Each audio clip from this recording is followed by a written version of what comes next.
Welcome to LC Screen Talk. My name is Larry, and this is my ranking of films released in November 2018. This video is the latest in the monthly series in which I rank all of the films I saw new in theaters for every month of the year. We're already to November. 11 months have flown by since I started this countdown video series. I hope everyone has enjoyed it thus far, because in November, I watched a lot of films. 19 to be exact. Brand new in theaters. There were some repeats trickled in there, but those are not counted for the purposes of this ranking series. Just for clarification, sometimes films that have limited releases in the month prior don't get to my city until the month of the ranking, so I'm putting them down in the month they were earliest available to me as a viewer. Also, I can only rank the films I've seen, and in no month am I ever able to see all of the films out there, so of course the list isn't quite complete. And this is just my personal opinion. It isn't necessarily the films that I think are the best made or the highest quality films. I'm just ranking them in the order in which I personally enjoyed watching them, and the ones that I would consider the best or my favorite. And I'd love to hear your all lists as well. Let's all share lists, have fun in our differences, and enjoy having varied opinions. But we have a lot of films to get through, so let's stop all this jibber-jabbering and jump into the countdown. So at number 19, aka dead last, we have The Possession of Hannah Grace. This is the last film I saw, the last film released before we turned the page on the calendar. That's right, we ended the month with The Possession of Hannah Grace, a month full of fantastic new releases. Whew. This is a rough one to end on, I'll tell you that, and that's why it fell to the bottom of the list. Possession of Hannah Grace is filled with nothing but cliches and jump scares, some ugly lighting and horrible cinematography, some pretty bad special effects, and a horrible script with just terrible dialogue, as well as this really messy story that goes all over the place, has all of these stupid little dead-end who cares sub-stories, and really dumb characters at every turn. It's just an all-around really bad horror movie that really shows why this possession exorcism subgenre has run out of steam. Nothing new, original, fresh, and then it's all executed this poorly. Yeah, it's last place.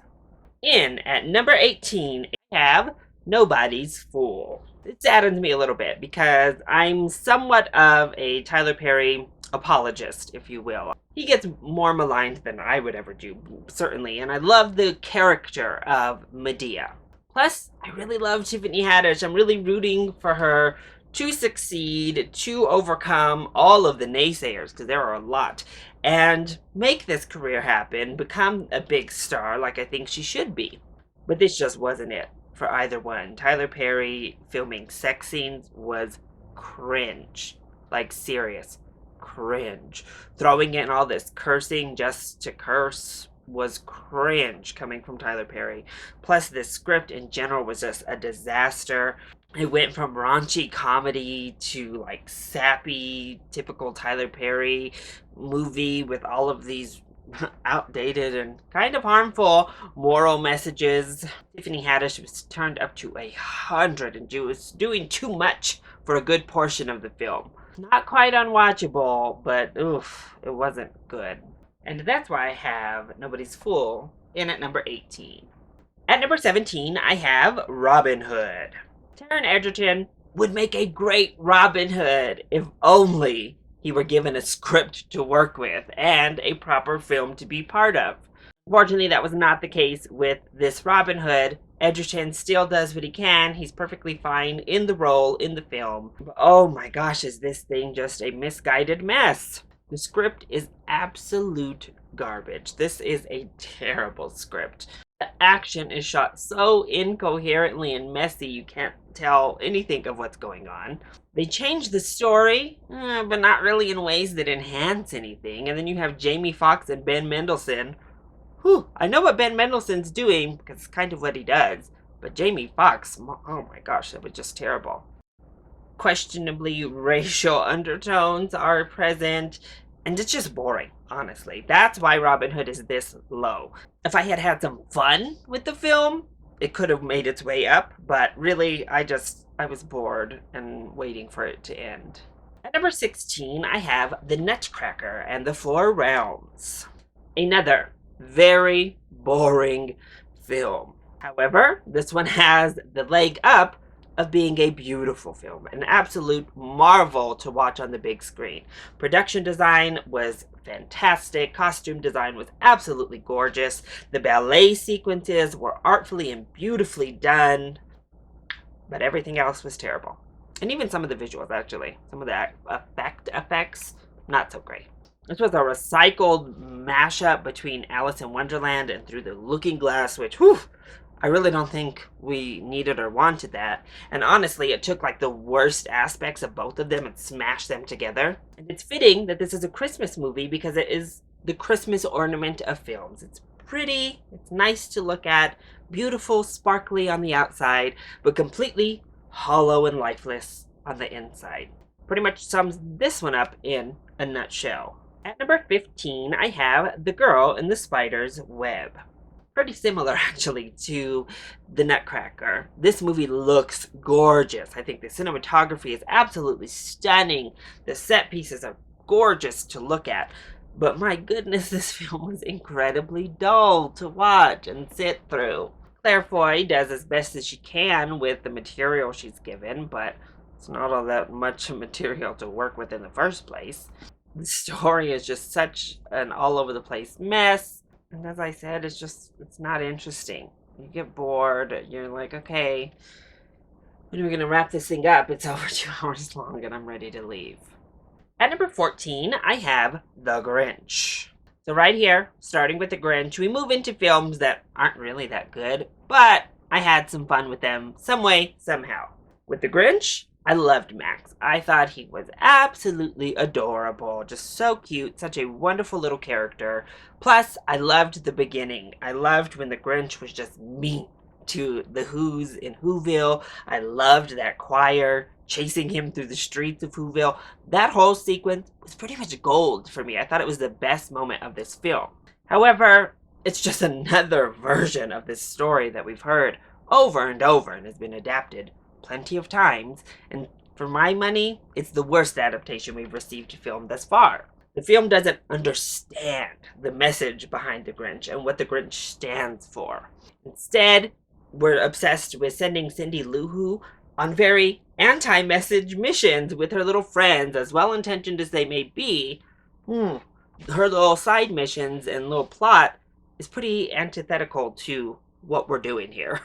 And then we add in needless characters, while most of the characters we should be focusing on don't get the development you would hope. And then that sappy ending. Oh, I mean, talk about a fruitcake of an ending.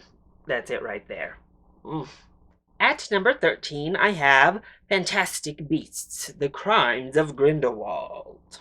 I certainly agree with a lot of the negatives within this film. And actually, as I've thought about it and as I have soaked in other people's reasonings, I think this is a little bit further down than it might have been to start my ranking. Because the script is a disaster. And I did have that opinion right from the get-go. J.K. Rowling, we need to get you into some script writing courses or something, because what works in the novel doesn't always translate so well. And actually, that writing style does not translate well at all to writing a screenplay. And it showed in spades with this film. Plus, there is so much going on. There are just so many storylines and so many characters that we're asked to follow and care about, and ultimately we just don't really care about any of them. And in Queenie's story in particular, I thought, it didn't work. Maybe that arc could have worked, but the way it went down, it was just, I mean, honestly, it was stupid, the reasonings behind it. But I personally still love Newt Scamander as a protagonist. I think he is wonderful. I thought Jude Law was fantastic as a Dumbledore, and I am excited to see him in a larger role, hopefully, in the next film. Beasts, oh, they're my favorite part. The Niffler had a role here, and he was wonderful. He was adorable. I loved him so much. As well as the other beasts, the big lion cat thing with that huge tail was awesome. Everything, all of the beasts looked great, and they really livened the whole experience for me personally. So it has a ton of problems, and I've come down off of it just a little bit since I've seen it. I still had fun with the Crimes of Grindelwald, and it succeeded in at least keeping me interested in this storyline to where I'm excited for the next film. At number 12, I have Outlaw King.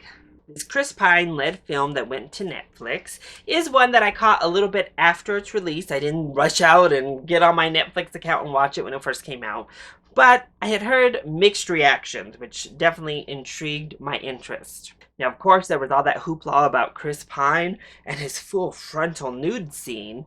The fact that they're going on about, I don't get why everyone's talking about this. Well, let's be real. A A-list actor like Chris Pine doing full frontal in a commercial film is very rare still. Like, let's not fake the funk. And that one that is already established, let's also say that. 2, this film got such mixed reviews at the film festivals you debuted it at. I would think you'd want any publicity, and I'm sure Netflix loved everybody talking about that full frontal because it probably brought a whole lot of eyeballs to that Netflix screen. Let's be honest. But 3, I mean, I guess I also was asking what's the big deal. Not because Chris Pine doesn't have a big deal, more because, I mean, it was a flash in the pan, full frontal nude scene. Saw much more boobage going on than we ever saw of that. It just, the whole thing was underwhelming, to say the least. But the film fit perfectly right in the middle for me. I think it is a little bit slow and a little bit boring. I will say that. But I do think that the actors all did a very good job. I think these characters are really well realized and well developed to where you understand their motivations as we move through.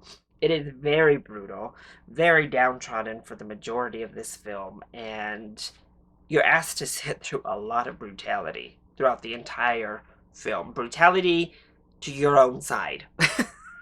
Without the proper brutality to kind of balance it out and make you feel a little bit okay.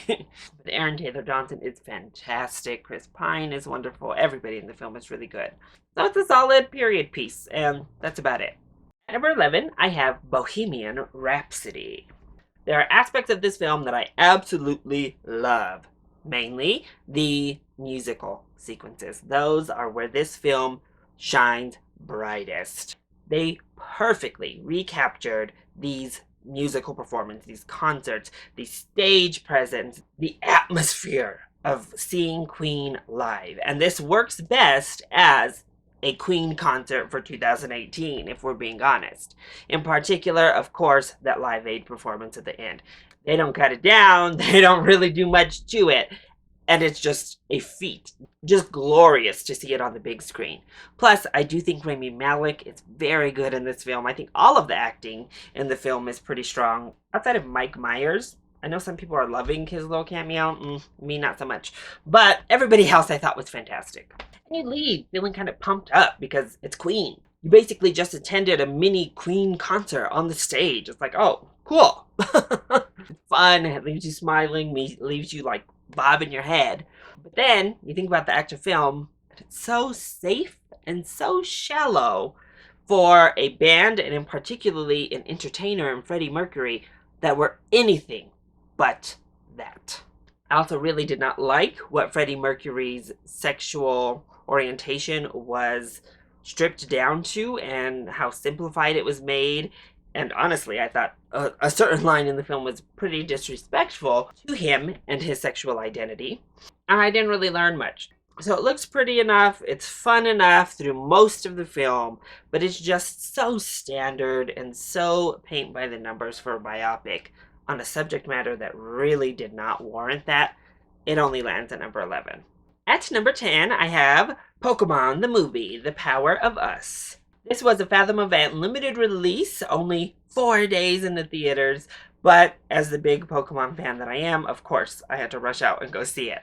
I really enjoyed myself. I thought this was a really cute, sweet, well-crafted film. For Pokemon fans, I don't know that there's a way not to really just have a good time with this movie. I think it's pretty infectious, making it pretty impossible to resist. The animation is just so cute. Pikachu, oh, he just gets like cuter, I think. Every year that passes, he's just more and more adorable.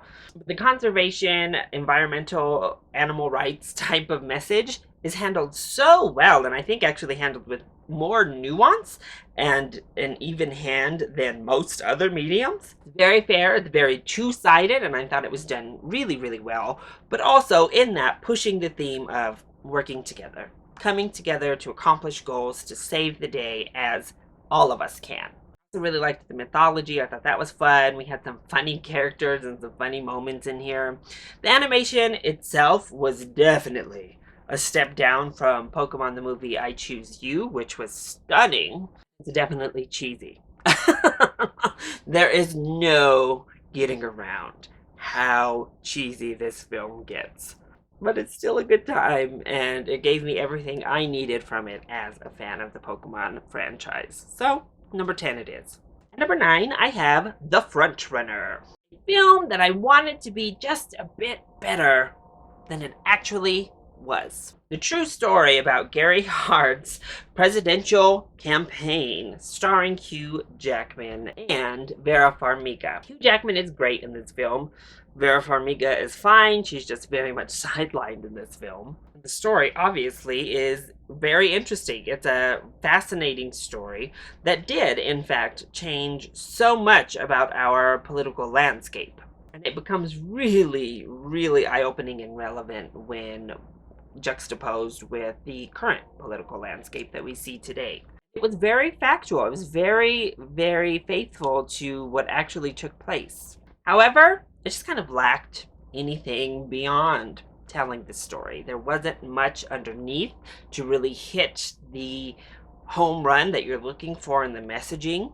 And part of that is because I don't think the film really knows where to go with the message, what to do with Gary Hart as a person and as a story of caution in media relations with politicians. Thus, it just kind of fell a little bit flat overall. It was good, it was well crafted, it was a solid film, just not one that really inspired me enough to get over the mid-range of this list. At number 8, I have Instant Family. Now here is where we really get into films that I enjoyed quite a bit. All the way down at number 8 upward, we have some really solid films. And that all starts with Instant Family. A film, if I'm being honest, I wasn't even sure I wanted to watch because, it seemed a little bit too schmaltzy for my personal liking. But I'm very, very glad that I pushed that to the side and went and watched this film because it gives such honest but fantastic messages about adoptions and family.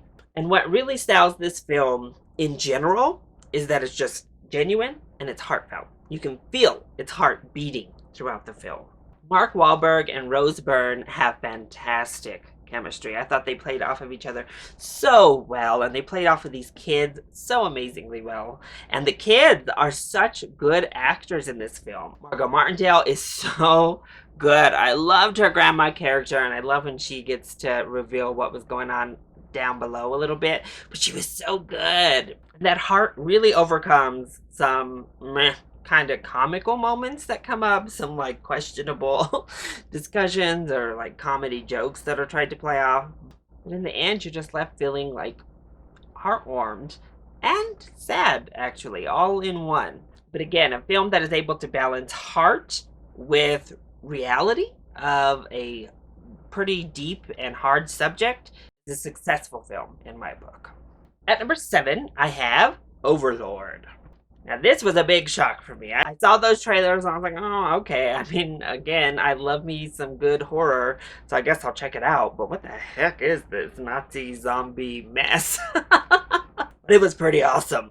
I loved it as a war film. I thought it actually did a fantastic job, just as a war film. Before we ever get into those camps, before we ever go down and see them experimenting on people, I think it works so well. And then you add in that extra layer of really horrible behavior to the war and that extra mission, and that really amped up. All of the horror elements and all of the thriller elements that come out of that are fantastic. All of them that come out of Nazis is fantastic. It gets a little bit of superhero-esque as we get into like main battle, like just big baddie fight. But overall, I had a great time with Overlord. It was one of the funner theater experiences I had. I was just like glued to the screen right off the bat with that amazing opening sequence. Stupid and unlikable characters keep this from moving up any further, but it was still a great time. At number 6, I have Green Book. Now we're getting into the pretty great films, y'all. This was a really hard list to put together, but Green Book falls in at number 6. Now, if I had done this ranking maybe right after I had seen this film, it probably would have been much higher, if I'm being honest. But as I like to do with films involving other cultures and other demographics and groups that I am not involved in, I sat back and of course I did my review, but then I listened and I observed what the other communities are saying. And I think their voice has influenced me and, in honesty, dampened my view of the film just a bit. First of all, the family coming out and saying, no, I mean, come on. Of course he had tried fried chicken before. And things of that nature are kind of, okay. This type of fabrication in a film like this is actually getting real stereotypy and tiptoeing a line that I don't think it wants to be tiptoeing. Secondly, I didn't see it personally as I watched the film, but I definitely understand it. Another white savior film. Another racist white person who kind of saves the day or saves in some way the, whether it be like ghetto, trash, person of color, the poor kid at the poor school who don't have anything, or whether it be just this eccentric outsider. So historical inaccuracies and that white savior complex all together make it a little bit like, okay, I understand. I receive the message that's been sent out, and I can see it. I can see it for myself as well. But in saying that, it is still a very well-crafted film that does tell a very heartwarming story, and to many extents, still a true story. Something that did take place at some time. These two people were friends and didn't know each other. And I think it accomplishes everything it does seek out to accomplish as a piece of film.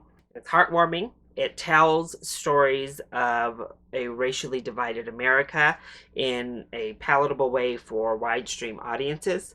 And it's entertaining. It's really funny. It hits all the emotions. So, Green Book, still a really good film. Just one that maybe I wish was a great film. At number 5, I have Creed 2. I loved this film. I had such a blast watching Creed 2. Now, I don't think it has the directorial flair like the first one does. We don't get any awesome one-take fighting sequences, that's for sure. But yet, the fighting sequences are still really exciting and really thrilling because you're in the middle of the action. You're like brought into the fight, and it is so exciting to watch as you're sitting there in the audience.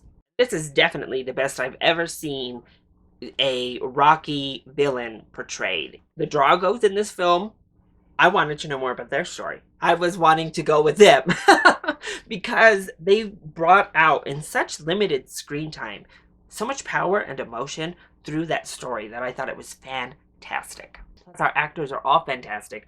Michael B. Jordan, Sylvester Stallone, another great performance there. Tessa Thompson, amazing. Everybody is so good here. The only things that really dampen it a little bit for me from getting up into the like upper echelon of the list are that we've seen this formula with every single Rocky film pretty much. I mean, come on. And Michael B. Jordan's Creed doesn't come off all that great for a whole lot of it. And I think that's maybe part of the reason why you're so drawn in and attached to the Dragos, because Adonis Creed is kind of like, okay. But overall, it overcomes a very formulaic plot, and it definitely resolves the main character's problems by the end of the film. So I had a great time, and that's why it's at number 5. At number 4, I have Boy Erased. This is a film I actually saw twice in the month of November. And if you had asked me to rank the films after my first viewing, I think this would have been down a few spots. I think actually it would have been a little bit lower. I still thought it was a very good film, a nice impactful film, but I got so much more out of it on the second viewing. I can't fully explain why. Maybe it's because I had more of an idea of what I was getting myself in for, but it really hit me emotionally a lot harder the second time around.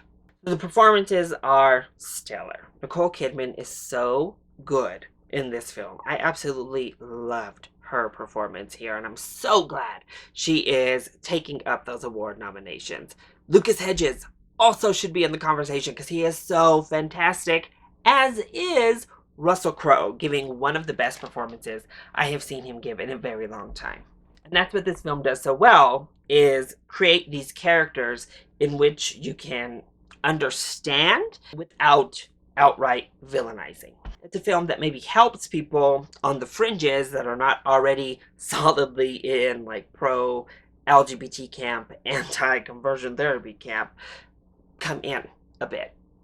Pull you in to understand a bit more. And there's some really impactful, heavy stuff that is carried expertly well by this really strong script, the wonderful direction of Joel Edgerton, and the fantastic performances. It's really a film that continues to be important, as was the miseducation of Cameron Post, because over half of the United States still allow you legally to put your minors into gay conversion therapy. And that is mind-boggling and mind-blowing, and I think we need to keep making films about gay conversion therapy until this form of accepted torture is outlawed nationwide. But in saying that, I stand by, even after that second viewing, the very heteronormative stance that it is viewed through. And some of it maybe is a little bit overwrought, but really I do think Boy Erased is a fantastic film. At number 3, I have Widows. This film has gotten a lot more backlash and divided mixed reactions than I ever anticipated as I walked out of it. I thought the film was so good that I guess I just thought everybody else would be on board too.